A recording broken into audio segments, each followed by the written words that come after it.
32 medical కాలేజీలు కాదు 32 YouTube ఛానళ్లు పెట్టుకుంటే మేం అధికారంలోకి వచ్చేవాళ్ళం. ఇది BRS party working president Kalvakuntla Taraka Ramarao assembly ఎన్నికల ఘోర పరాజయం తర్వాత చేసిన ట్వీట్.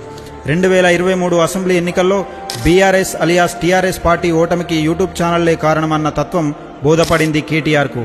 అప్పటికే 10 ఏళ్ల పాటు అధికారాన్ని అడ్డం పెట్టుకుని అనేక ఛానళ్లు పత్రికలను తమ పాదాక్రాంతం చేసుకున్నారు కల్వకుంట్ల వారు. ఈనాడు, ఆంధ్రప్రభ, నమస్తే తెలంగాణ, సాక్షి, మన తెలంగాణ ఇలా పత్రికలు, TV9, NTV, TV5, 10TV, tea news లాంటి ఛానళ్లను సైతం తమ బాకా మాధ్యమాలుగా మలుచుకున్నారు. ఒక అబద్ధాన్ని 10 మంది నిజమే అని ప్రచారం చేస్తే 11వ వాడు కూడా నిజమే కావచ్చు అనుకుంటాడు, అనుకరిస్తాడు కూడా. ప్రజల పక్షాన ఉండాల్సిన తెలుగు మీడియా దొరగారి కాళ్ల నొప్పులకు జెండూ బాంబ్ వర్క్ చేసింది. ఇంకా కొన్ని మీడియా సంస్థల గొంతుకలపై కత్తులు పెట్టి అబద్ధాలను ప్రశ్నించొద్దని బెదిరించింది. నిజం తెలుసుకోవడం కోసం ఒకప్పుడు ఈ ఛానళ్ల పత్రికలకు ఫాలో అయిన ప్రజలు కళ్ల ముందు కనిపిస్తున్న అబద్ధాలను నిజాలుగా మలిచి వార్తలను ప్రసారం చేయడంలో ప్రజల్లో విశ్వాసాన్ని కోల్పోయాయి. దీంతో ప్రజలు తమ దృష్టిని సోషల్ మీడియా వైపు తిప్పారు. కొన్ని యూట్యూబ్ ఛానళ్లు అప్పటి కేసీఆర్ పాలనపై ఆధారాలతో సహా ప్రశ్నలు సంధించడం మొదలుపెట్టాయి. అందులో ముఖ్యంగా తీన్మార్ మల్లన్న పెట్టిన క్యూ న్యూస్ ఛానల్ నిర్భయంగా కేసీఆర్ అరాచకాలను కడిగిపడేసింది. క్యూ న్యూస్ ఛానల్ దీంతో ప్రజలకు తమకు ఒక ఛానల్ వచ్చేసింది అంటూ తీన్మార్ మల్లన్నను ఆదరించారు.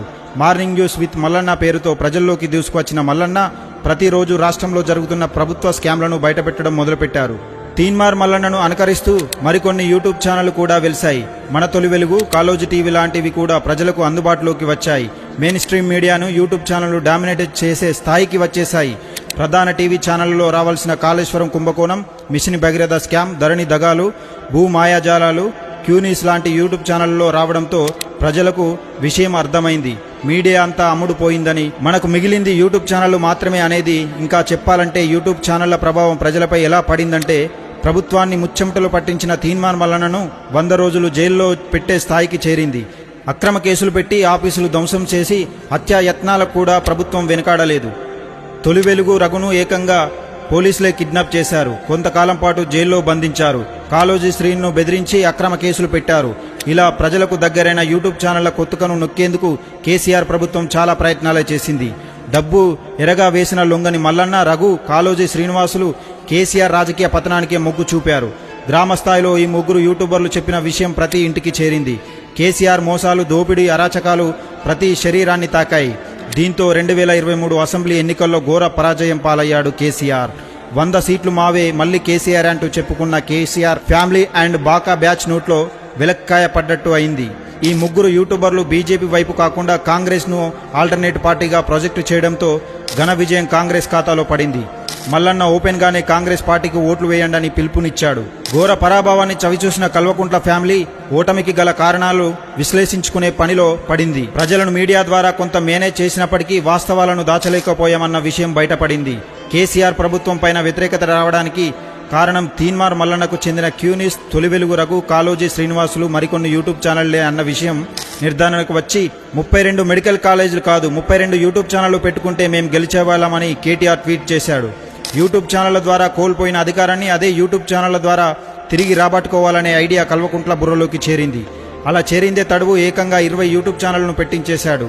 కొన్ని యూట్యూబ్ ఛానళ్లను కొనేశాడు. ఛానల్లోకైతే పెట్టించేశాం, మరి కంటెంట్ ఏంటి, ఎవరు చెబితే జనం నమ్ముతారు అనే లెక్కలు వేసుకున్నాడు. ఇన్నాళ్ళు బీఆర్ఎస్ పార్టీకి వ్యతిరేకంగా మాట్లాడిన జర్నలిస్టులను ఎంపిక చేసుకునే పనిలో పడ్డాడు కేటీఆర్. అందులో భాగంగా TV9 లో పనిచేసిన కొందరు మాజీ జర్నలిస్టులను మరియు V6 లో పనిచేసిన శివారెడ్డిని చూజ్ చేసుకున్నాడు. వాళ్లకు ఆర్థిక వనరులను సమకూర్చి యూట్యూబ్ ను పెట్టించాడు.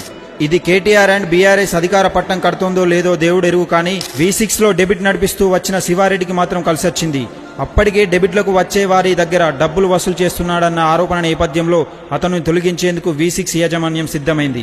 ఈ విషయం గమనించిన శివారెడ్డి కేటీఆర్ చెంతకు చేరిపోయాడు. వెంటనే సిగ్నల్ టీవీ అంటూ ఓ యూట్యూబ్ ఛానల్ దుకాణం తెరిచేశాడు. ప్రతి నెల 3 లక్షల రూపాయలు కేసీఆర్ నుండి ఒక్కో యూట్యూబ్ ఛానల్ కు వెళ్తున్నట్టు సమాచారం. ప్రజలకు నచ్చిన పరిపాలన ఇవ్వడం కాకుండా ఇలా అధికారం రావాలంటే యూట్యూబ్ ఛానళ్లే దిక్కు అన్న దిక్కుమాలని ఐడియా కేటీఆర్ బుర్రకు తట్టడమే అసలైన గమ్మత్తు. కేటీఆర్ యూట్యూబ్ ఛానళ్లకు ఆల్ ది బెస్ట్. 32 మెడికల్ కాలేజీలు కాదు 32 యూట్యూబ్ ఛానళ్లు పెట్టుకుంటే మేం అధికారంలోకి వచ్చేవాళ్ళం. ఇది BRS party working president Kalvakuntla Taraka Ramarao assembly ఎన్నికల ఘోర పరాజయం తర్వాత చేసిన ట్వీట్. 2023 అసెంబ్లీ ఎన్నికల్లో బీఆర్ఎస్ అలియాస్ టీఆర్ఎస్ పార్టీ ఓటమికి యూట్యూబ్ ఛానళ్లే కారణమన్న తత్వం బోధపడింది కేటీఆర్కు. అప్పటికే 10 ఏళ్ల పాటు అధికారాన్ని అడ్డం పెట్టుకొని అనేక ఛానళ్లు పత్రికలను తమ పాదాక్రాంతం చేసుకున్నారు కల్వకుంట్ల వారు. ఈనాడు, ఆంధ్రప్రభ, నమస్తే తెలంగాణ, సాక్షి, మన తెలంగాణ ఇలా పత్రికలు, TV9, NTV, TV5, 10 TV, tea news లాంటి ఛానళ్లను సైతం తమ బాకా మాధ్యమాలుగా మలుచుకున్నారు. ఒక అబద్ధాన్ని 10 మంది నిజమే అని ప్రచారం చేస్తే 11వ వాడు కూడా నిజమే కావచ్చు అనుకుంటాడు, అనుకరిస్తాడు కూడా. ప్రజల పక్షాన ఉండాల్సిన తెలుగు మీడియా దొరగారి కాళ్ల నొప్పులకు జెండూ బాంబ్ వర్క్ చేసింది. ఇంకా కొన్ని మీడియా సంస్థల గొంతుకలపై కత్తులు పెట్టి అబద్ధాలను ప్రశ్నించొద్దని బెదిరించింది. నిజం తెలుసుకోవడం కోసం ఒకప్పుడు ఈ ఛానళ్ల పత్రికలకు ఫాలో అయిన ప్రజలు కళ్ల ముందు కనిపిస్తున్న అబద్ధాలను నిజాలుగా మలిచి వార్తలను ప్రసారం చేయడంలో ప్రజల్లో విశ్వాసాన్ని కోల్పోయాయి. దీంతో ప్రజలు తమ దృష్టిని సోషల్ మీడియా వైపు తిప్పారు. కొన్ని యూట్యూబ్ ఛానళ్లు అప్పటి కేసీఆర్ పాలనపై ఆధారాలతో సహా ప్రశ్నలు సంధించడం మొదలుపెట్టాయి. అందులో ముఖ్యంగా తీన్మార్ మల్లన్న పెట్టిన క్యూ న్యూస్ ఛానల్ నిర్భయంగా కేసీఆర్ అరాచకాలను కడిగిపడేసింది. క్యూ న్యూస్ ఛానల్ దీంతో ప్రజలకు తమకు ఒక ఛానల్ వచ్చేసింది అంటూ తీన్మార్ మల్లన్నను ఆదరించారు. మార్నింగ్ న్యూస్ విత్ మల్లన్న పేరుతో ప్రజల్లోకి దూసుకువచ్చిన మల్లన్న ప్రతిరోజు రాష్ట్రంలో జరుగుతున్న ప్రభుత్వ స్కామ్లను బయటపెట్టడం మొదలుపెట్టారు. తీన్మార్ మల్లన్నను అనుకరిస్తూ మరికొన్ని యూట్యూబ్ ఛానళ్లు కూడా వెలిశాయి.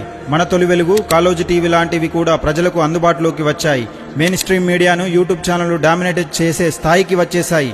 ప్రధాన టీవీ ఛానళ్లలో రావాల్సిన కాళేశ్వరం కుంభకోణం, మిషన్ భగీరథ స్కామ్, ధరణి దగాలు, భూ మాయాజాలాలు క్యూ న్యూస్ లాంటి యూట్యూబ్ ఛానళ్లలో రావడంతో ప్రజలకు విషయం అర్థమైంది.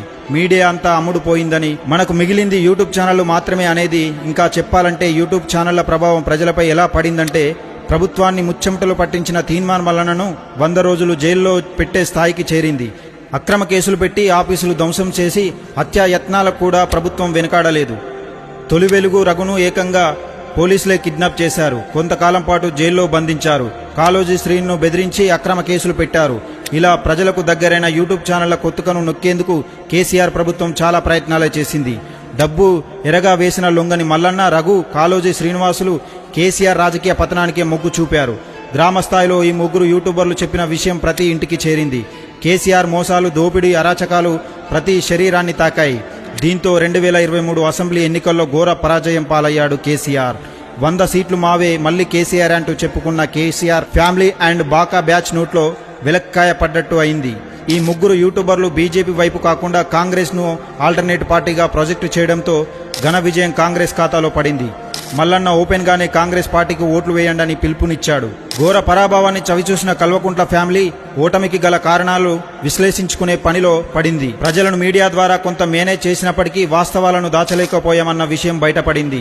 కేసీఆర్ ప్రభుత్వం పైన వ్యతిరేకత రావడానికి కారణం తీన్మార్ మల్లన్నకు చెందిన క్యూ న్యూస్, తొలి వెలుగు రఘు, కాళోజీ శ్రీనివాసులు మరికొన్ని యూట్యూబ్ ఛానళ్లే అన్న విషయం నిర్ధారణకు వచ్చి 32 మెడికల్ కాలేజీలు కాదు 32 యూట్యూబ్ ఛానళ్లు పెట్టుకుంటే మేం గెలిచేవాళ్ళమని కేటీఆర్ ట్వీట్ చేశాడు. యూట్యూబ్ ఛానళ్ల ద్వారా కోల్పోయిన అధికారాన్ని అదే యూట్యూబ్ ఛానళ్ల ద్వారా తిరిగి రాబట్టుకోవాలనే ఐడియా కల్వకుంట్ల బుర్రలోకి చేరింది. అలా చేరిందే తడువు ఏకంగా 20 యూట్యూబ్ ఛానళ్లను పెట్టించేశాడు. కొన్ని యూట్యూబ్ ఛానళ్లను కొనేశాడు. ఛానల్లోకైతే పెట్టించేశాం, మరి కంటెంట్ ఏంటి, ఎవరు చెబితే జనం నమ్ముతారు అనే లెక్కలు వేసుకున్నాడు. ఇన్నాళ్ళు బీఆర్ఎస్ పార్టీకి వ్యతిరేకంగా మాట్లాడిన జర్నలిస్టులను ఎంపిక చేసుకునే పనిలో పడ్డాడు కేటీఆర్. అందులో భాగంగా TV9 లో పనిచేసిన కొందరు మాజీ జర్నలిస్టులను మరియు V6 లో పనిచేసిన శివారెడ్డిని చూజ్ చేసుకున్నాడు. వాళ్లకు ఆర్థిక వనరులను సమకూర్చి యూట్యూబ్ ను పెట్టించాడు. ఇది కేటీఆర్ అండ్ బీఆర్ఎస్ అధికార పట్టం కడుతోందో లేదో దేవుడు ఎరుగు, కానీ V6 లో డెబిట్ నడిపిస్తూ వచ్చిన శివారెడ్డికి మాత్రం కలిసొచ్చింది. అప్పటికే డెబిట్లకు వచ్చే వారి దగ్గర డబ్బులు వసూలు చేస్తున్నాడన్న ఆరోపణ నేపథ్యంలో అతను తొలగించేందుకు V6 యాజమాన్యం సిద్ధమైంది. ఈ విషయం గమనించిన శివారెడ్డి కేటీఆర్ చెంతకు చేరిపోయాడు. వెంటనే సిగ్నల్ టీవీ అంటూ ఓ యూట్యూబ్ ఛానల్ దుకాణం తెరిచేశాడు. ప్రతి నెల 3 లక్షల రూపాయలు కేసీఆర్ నుండి ఒక్కో యూట్యూబ్ ఛానల్ కు వెళ్తున్నట్టు సమాచారం. ప్రజలకు నచ్చిన పరిపాలన ఇవ్వడం కాకుండా ఇలా అధికారం రావాలంటే యూట్యూబ్ ఛానళ్లే దిక్కు అన్న దిక్కుమాలని ఐడియా కేటీఆర్ బుర్రకు తట్టడమే అసలైన గమ్మత్తు. కేటీఆర్ యూట్యూబ్ ఛానళ్లకు ఆల్ ది బెస్ట్.